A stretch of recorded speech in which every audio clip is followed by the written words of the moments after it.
So the patient population we are looking for in this study are patients with advanced metastatic stage 4 kidney cancer of the clear cell type. This type is the commonest kind of kidney cancer. About 3 in 4 kidney cancers are of the clear cell type. Patients need to have had no prior treatment or one prior treatment. They could either have had the newer immunotherapies like nivolumab, which is called Opdivo, or they could be naive to that, meaning not previously treated with those immunotherapy combinations.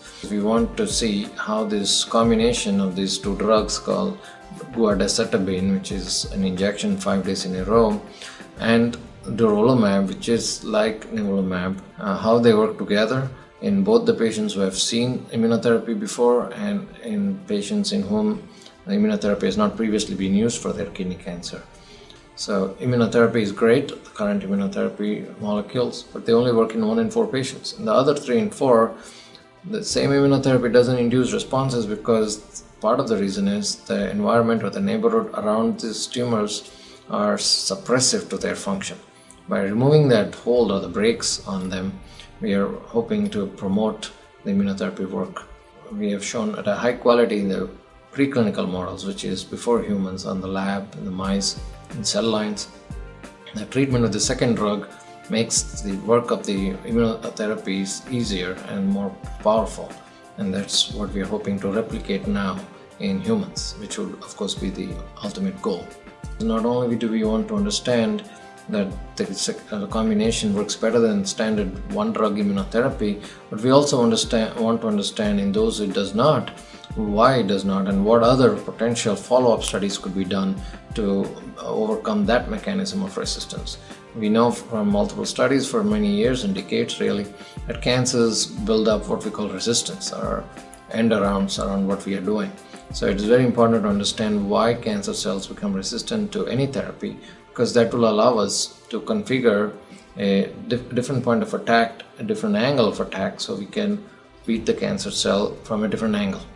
Immunotherapy is good, but we need to do better. And that's a constant human endeavor to get better, and that's the only way we will control this scourge called cancer. Researchers know that sometimes the body's immune system cannot control cancer growth. Some cancer cells and immune cells develop signals that stop the immune system from killing cancer cells. One example is programmed cell death ligand 1, or PD-L1. Certain immunotherapy drugs block the PD-L1 signal and increase the body's immune response. Durvalumab is an antibody that blocks PD-L1. By blocking this signal, immune cells may regain the ability to inhibit cancer growth.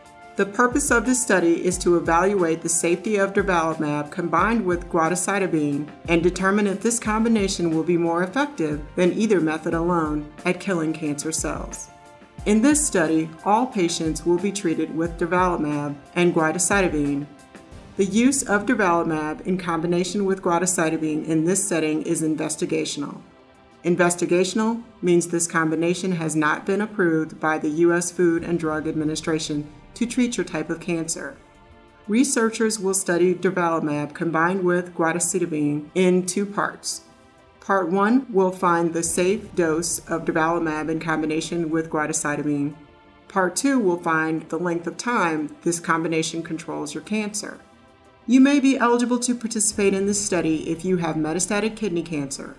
Metastatic means your cancer has spread to other parts of your body. There are other criteria that must be met to be eligible for this study. Talk to your doctor to learn more. To learn more about this clinical trial, visit www.big10crc.org and choose Current Trials from the Clinical Research navigation tab.